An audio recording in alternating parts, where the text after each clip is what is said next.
বিধাননগর উত্তর থানায় বিধাননগর উত্তর থানায় আমরা বসে আছি। কে কোন জেলা কোন থানায় আছেন একটুখানি জেলাগুলোকে জানাবেন। কে কোন থানায় আছেন? বিধাননগর উত্তর থানায় অলরেডি আমরা আমাদের নিয়ে চলে এসছে।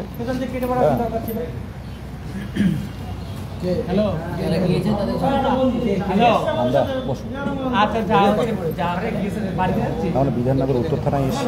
আপনারা কে কোন থানায় আছেন একটু জানাবেন। পুলিশ যথেষ্ট সহানুভূতির সাথে দেখেছে, পুলিশ সহানুভূতির সাথে দেখেছে। আমাদের শত্রু কেউই নয়, পুলিশও নয়, শাসক দলও নয়, কিন্তু আমাদেরকে ফেলে রাখাটা এটা একটা বড় অপরাধ করছে। এটা অপরাধ করছে, সরকার অপরাধ করছে এটা ফেলে দেওয়া।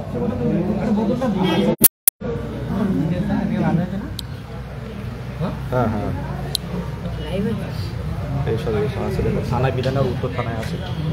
কখন কিছু বলো,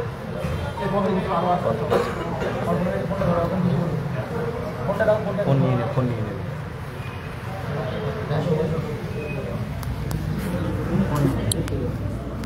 ফোন নিয়ে নেবে হয়তো। আমরা আছি এখানে বসে, প্রখর গরম, থানার মধ্যে হয়তো ফোন নিয়ে নেবে, তাই আমরা একটু আড়ালে রেখে দিচ্ছি। আপনারা আসতে পারেননি, উত্তরবঙ্গ থেকে অনেকে এসে আপনারা দেখুন, থানায় আসে দেখুন।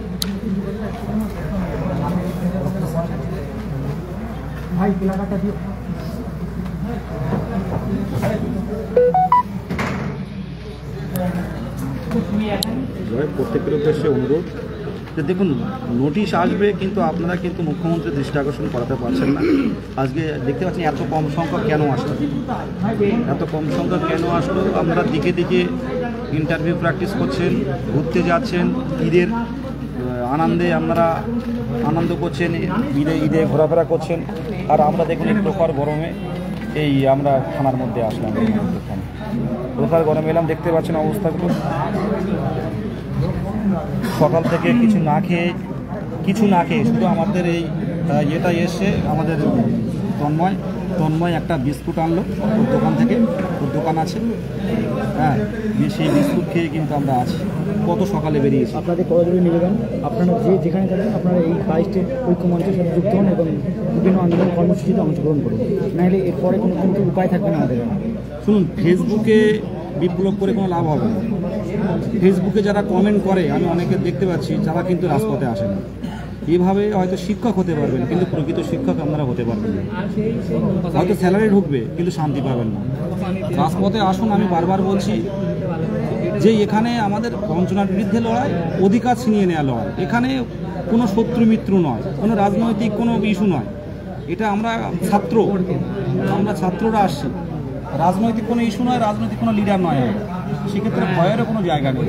আজকে পুলিশে আমাদের এই করলো ভালোভাবে, বাবা বাছা বলে আমাদেরকে গাড়িতে তুলে নিই, কোনো টানাটানি না, কোনো কিছু না, নাকি বলে পুলিশ কিছু করেছে না?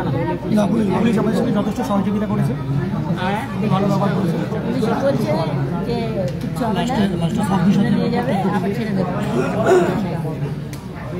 যাই হোক, আমি প্রত্যেকের উদ্দেশ্যে বলছি, দেখুন আজ হচ্ছে না, কিন্তু কাল কিন্তু হবে। বাড়িতে বসে রয়েছেন তাদের জন্য বলতে চাই, আপনারা বাড়িতে বসে থাকেন, নিয়োগপত্র হাতে পেয়ে যাবেন। আন্দোলনে না আসলে কোনো নিয়োগ দেবে না সিএম। আন্দোলনে আসতে হবে, চাকরি পেতে গেলে আন্দোলনে আসতে হবে, নাহলে কিন্তু আপনারা নিয়োগ দেবে না, নোটিশই দেবে না। চুপচাপ করে হ্যাঁ, কিছু বলো। কি আর বলবো, নতুন করে বলার কিছু নেই, কারণ আমাদের দাবি আজ থেকে 2 বছর আগেও যা ছিল আজও একই আছে, অপরিবর্তিত একদম। আমরা যোগ্য চাকরি প্রার্থী। 2022 সালে আমরা প্রাথমিক টেট পাস করেছি। কোনোরকম উৎকোচ, কোনোরকম ঘুষ, কোনোরকম টাকা, কোনোরকম মাটি আমরা কাউকে দিইনি। আমাদের নিজের যোগ্যতায়, সম্পূর্ণভাবে নিজের যোগ্যতায় আমরা পাস করেছি। কিন্তু তার সত্ত্বেও আমাদেরকে এতগুলো বছর বসিয়ে রাখা হয়েছে, একদম জোর জবরদস্তি। বিভিন্ন বাধাকে সামনে রাখা হচ্ছে অজুহাত হিসেবে, যেমন ওবিসির মামলা না মেলা পর্যন্ত আমরা নিয়োগ করতে পারছি না, এরকম একটা বাধা, এরকম একটা অজুহাত আর কি। অ্যাকচুয়ালি এগুলো অজুহাত ছাড়া কিছুই না, তাছাড়া অন্যান্য অজুহাত ছিল এর আগে। তো আপনারা এতই যদি নিয়োগের জন্য তৎপরতা থাকে আপনাদের, তাহলে আপনারা এতদিন ধরে ওবিসির জন্য কেন সার্ভে করেননি? আজকে কেন মনে পড়লো কোর্টের ধাক্কা খাওয়ার পর? আজকে যদি করছেন তো 3 মাস যে সময় আপনারা চেয়ে নিয়েছেন, আপনারা পারবেন তো 3 মাসের মধ্যে সবটা শেষ করতে? যদি না পারেন তার জবাব কে দেবে? এই যে যন্ত্রণা, এই যে কষ্টের মধ্যে দিয়ে আমাদেরকে যেতে হচ্ছে, এর জবাব কে দেবে? আপনি দেবেন না মাননীয় মুখ্যমন্ত্রী? কী চাইছেন? যে বাংলার এই যুব সমাজ দিনের পর দিন, বছরের পর বছর এভাবে পথে পড়ে থাক, পুলিশের মার খাক, রাস্তায় ধুলো মাখুক, এভাবেই চলুক? এভাবেই চলবে আপনার শাসন? এভাবেই চলবে? দীর্ঘদিন এভাবে চলতে পারে না। মনে রাখবেন, সব কিছুর একটা শেষ থাকে। যারা যোগ্য ন্যায্য চাকরিপ্রার্থী, তাদের শিক্ষার অবমূল্যায়ন করবেন না, তাদের শিক্ষিত হওয়ার মূল্যটাকে আপনি বুঝুন। নিয়োগের যে প্রক্রিয়া, তার মধ্যে আনুন। যারা যোগ্য বলে সত্যি প্রমাণিত হবে, তারা নিয়োগ প্রক্রিয়া অংশগ্রহণ করে নিয়োগ পাবে, কারোর আটকানোর কোনো ক্ষমতা নেই। কিন্তু আপনি এইভাবে যে মিথ্যে অজুহাত দিয়ে বারবার করে চালাচ্ছেন, এগুলো তো ঠিক না। আপনি কিছুদিন আগে বললেন যে শিক্ষক নিয়োগের জন্য 1 লক্ষ শূন্য পদ আছে, আপনি যখন তখন শিক্ষক নিয়োগের জন্য 1 লক্ষ শূন্য পদে নিয়োগ করে দিতে পারেন। কিন্তু কোথায় সেই প্রতিশ্রুতি? তো প্রতিশ্রুতি হয়ে পড়ে থাকবে, এর বাস্তবায়ন কোথায়? আমরা প্রতিশ্রুতি হয়ে দেখতে চাই না পড়ে থাকতে, এগুলোকে আমরা বাস্তবায়ন দেখতে চাই। আপনি আজকে দেখতে পাচ্ছেন সুপ্রিম কোর্টে কি রায় এলো, 26,000 এসএসসির চাকরি বাতিল। এর দায় কার? সব কি যারা টাকা দিয়ে চাকরি পেলো তাদেরই দায় সব? নাকি যারা টাকা নিল, যারা এই ব্যবস্থা অপব্যবস্থাটাকে চালু করলো, যারা তাদের? ধন্যবাদ সুমিতকে মূল্যবান বক্তব্য রাখার জন্য। আজকে বিভিন্ন কারণ দেখিয়ে বিভিন্ন সমস্যায় যারা আসতে পারেননি, সামনের দিন আসার চেষ্টা করুন, এটুকু বলে।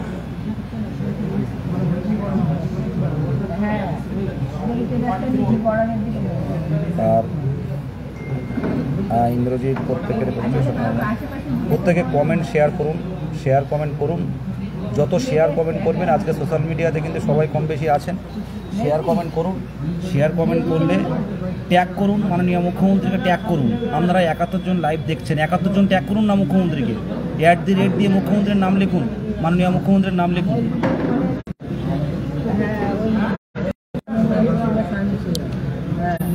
দিয়ে মাননীয় মুখ্যমন্ত্রীকে ট্যাগ করুন বিষয়টা দেখার জন্য। বাড়িতে বসে এটুকু তো করতে পারেন, মাননীয় মুখ্যমন্ত্রীকে ট্যাগ করুন। ফোন নেবে না আশা রাখছি, বলে রেখেছি।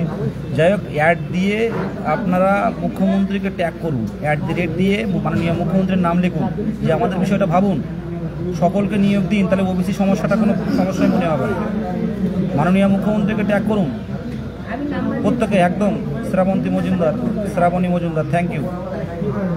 @ দিয়ে মুখ্যমন্ত্রীর নাম লিখুন, যে আমাদের বিষয়টা ভাবা হোক।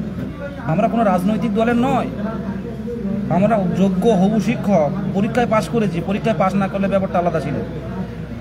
@ দিয়ে মাননীয় মুখ্যমন্ত্রীর নামটা লিখুন প্রত্যেকে। কীভাবে চলে যাবে, কোথায় চলে যাবে কেউ জানে না। এই লড়াইগুলো তো বাড়িতে বসে করা যেতে পারে। অর্ঘ্য দাস, থ্যাংক ইউ।